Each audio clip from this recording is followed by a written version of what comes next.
வணக்கம். திசைகளின் 10 மணி செய்திகள். சபா சரவாக்கிற்கு கூடுதல் நாடாளுமன்ற தொகுதிகள், பிரதமர் கொள்கை அளவில் இணக்கம். சபா சரவா மாநிலங்களுக்கு கூடுதல் நாடாளுமன்ற தொகுதிகள் ஒதுக்கீடு செய்வது குறித்து பரிசீலனை செய்வதற்கு பிரதமர் டத்தோஸ்ரீ அன்வார் இப்ராஹிம் கொள்கை அளவில் ஒப்புக் கொண்டுள்ளார் என்று துணை பிரதமர் டத்தோஸ்ரீ ஃபடிலா யூசுப் தெரிவித்தார். இது தேர்தல் ஆணையமான SPRின் அதிகாரத்திற்கு உட்பட்ட விவகாரமாக இருந்தாலும் கூடுதல் தொகுதிகளை பரிசீலிக்க பிரதமர் இணக்கம் தெரிவித்திருப்பதாக ஃபடிலா யூசுப் குறிப்பிட்டார்.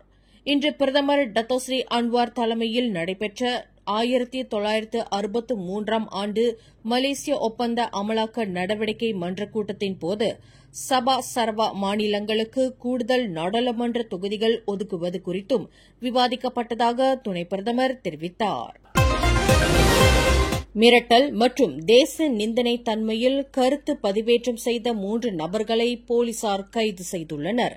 கடந்த திங்கட்கிழமை முதல் இன்று வெள்ளிக்கிழமை வரை நிகழ்ந்த இந்த 3 சம்பவங்கள் குறித்து போலீசில் புகார் அளிக்கப்பட்டுள்ளதாக புக்கிடமான் போலீஸ் தலைமையகத்தின் CID இயக்குநர் டத்து குமார் முத்துவேல் தெரிவித்தார்.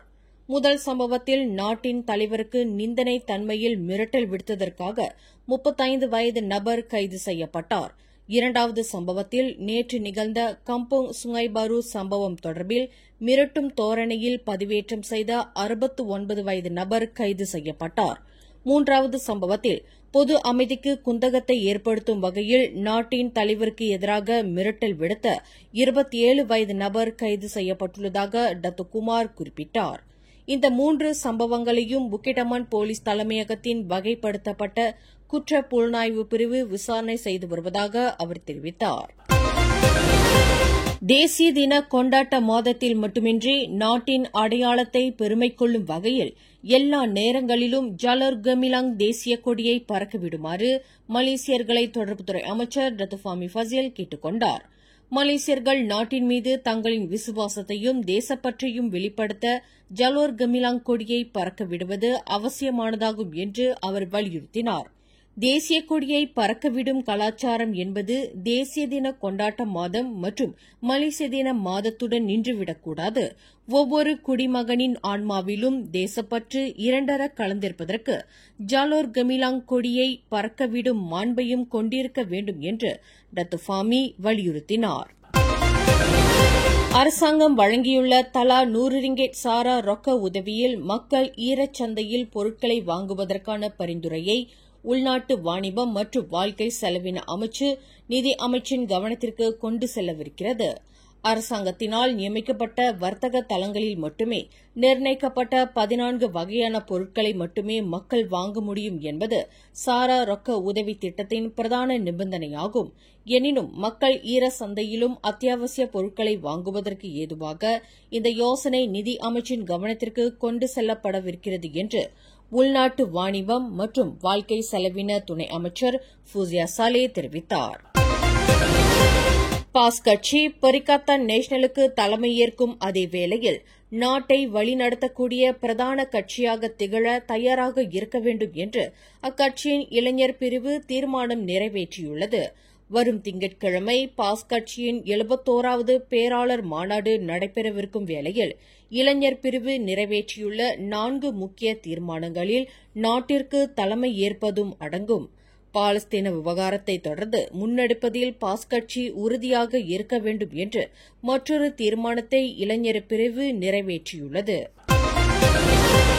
இம்மாத முற்பகுதியில் ஜொஹோர் ஸ்ரீஅலம் கொத்தபுத்ரி தாமான் சஆயாவில் இருவரை வெட்டுக்கத்தியினால் தாக்கி கடும் காயங்களை விளைவித்து அவர்களை கொலை செய்ய முயற்சித்ததாக சந்தேகிக்கப்படும் 3 ஆடவர்களை போலீசார் கைது செய்துள்ளனர். கடந்த செப்டம்பர் 3ஆம் தேதி நிகழ்ந்த இந்த தாக்குதல் சம்பவத்தில் உள்ளூரைச் சேர்ந்த 27 மற்றும் 30 வயதுடைய 2 நபர்கள் கடுமையாக காயமுற்றதாக ஸ்ரீஅலம் மாவட்ட போலீஸ் தலைவர் ACP முகமது சுஹைமி இஷாக் தெரிவித்தார். இருவர் பயணித்த காரை மோதி தள்ளிய பின்னர் அவர்களை வெட்டுக்கத்தியினால் மொத்தம் 4 நபர்கள் சரமாரியாக தாக்கியுள்ளனர் என்று ACP முகமது சுஹைமி குறிப்பிட்டார். தலை மற்றும் உடலில் கடும் வெட்டுக்காயங்களுக்கு ஆளான அவ்விரு நபர்கள் மருத்துவமனைக்கு உடனடியாக கொண்டு செல்லப்பட்டு தீவிர சிகிச்சை அளிக்கப்பட்டதாக அவர் மேலும் கூறினார்.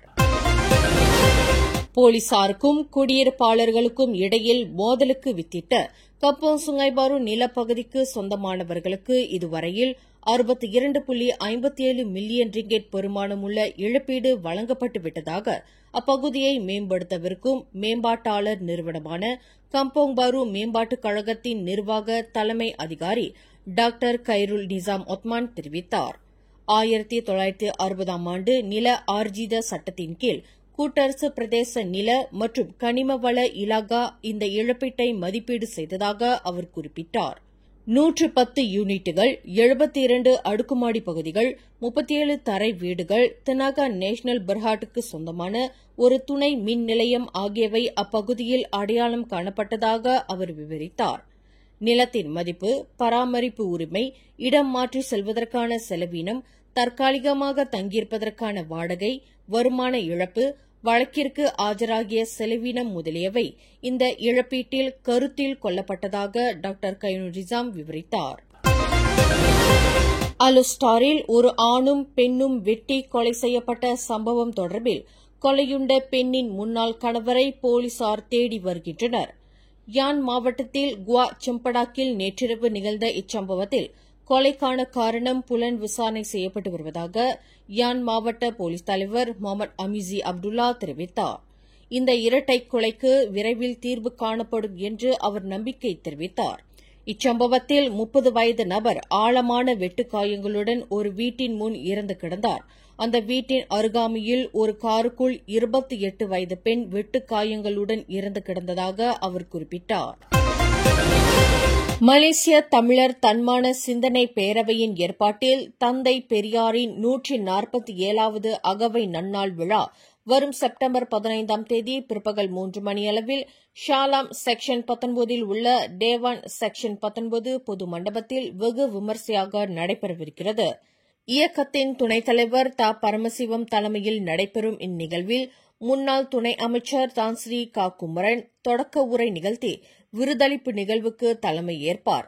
மலேசிய தமிழர் தன்மான சிந்தனை பேரவையின் தலைவர் எழுத்தாண்மை ஏந்தல் பெரு ஆ தமிழ்மணி தந்தை பெரியாரின் படத்தை திறந்து வைத்து பேருரை நிகழ்த்துவார்.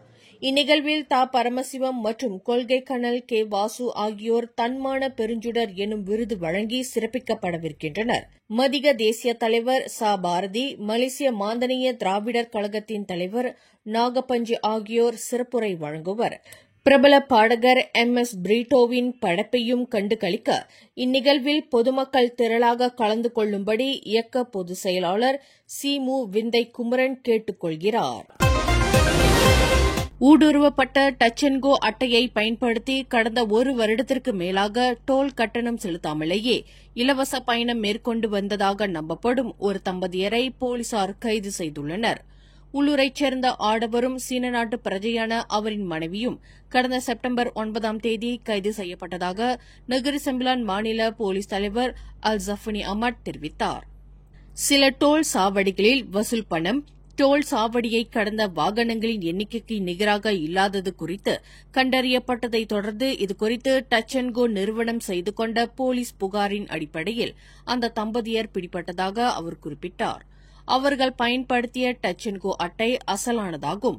ஆனால் அந்த அட்டை ஒவ்வொன்றும் 150 ரிங்கெட் முதல் 200 ரிங்கெட் வரை விற்பனை செய்யப்படுவதற்கு முன்னதாக ஒவ்வொரு அட்டையிலும் 300 ரிங்கெட் மதிப்பில் ஊடுருவல் நடந்துள்ளதாக அல் ஜஃபனி அமட் தெரிவித்தார். கோடிக்கணக்கான ஆண்டுகளுக்கு முன்பு செவ்வாய் கிரகத்தில் உயிர்கள் வாழ்ந்திருக்கலாம் என்றும் அந்த கிரகத்தின் மின்காந்த புலம் அழிந்து போனதால் வளிமண்டலத்தின் அடர்த்தி குறைந்துள்ளது என்றும் விஞ்ஞானிகள் கூறுகின்றனர். இந்த நிலையில் பெர்செவரன்ஸ் ரோவர் விண்கலம் மூலம் செவ்வாய் கிரகத்தில் உயிர்கள் இருந்ததற்கான முக்கியமான ஆதாரம் தற்போது கிடைத்துள்ளதாக அமெரிக்காவின் விண்வெளி ஆய்வு நிறுவனமான நாசா தெரிவித்துள்ளது. சமீபத்தில் பெர்செவரன்ஸ் ரோவர் சில பாறை மாதிரிகளை சேகரித்துள்ளது. இந்த பாறையானது கோடிக்கணக்கான ஆண்டுகளுக்கு முன்பு ஜெசிரோ பள்ளத்தாக்கில் ஓடிய ஒரு மிகப்பெரிய ஆற்றின் அடிப்பகுதியில் இருந்துள்ளது என விஞ்ஞானிகள் கண்டறிந்துள்ளனர். இதுகுறித்து நாசாவின் நிர்வாக தலைவர் ஷான் டஃபி கூறுகையில், இது செவ்வாய் கிரகத்தில் நுண்ணுயிர்கள் வாழ்ந்ததற்கான மிக முக்கியமான புரட்சிகரமான ஆதாரம் என்பது உறுதி செய்யப்பட்டுள்ளது என்கிறார். மேலும் செய்திகளை தெரிந்து கொள்ள கீழே இருக்கும் பெல் பட்டனை அழுத்துங்கள். உங்கள் மகிழ்ச்சியை வெளிப்படுத்த லைக் மற்றும் ஷேர் செய்யுங்கள். தொடர்ந்து திசைகளோடு இணைந்திருக்க சப்ஸ்கிரைப் செய்யுங்கள்.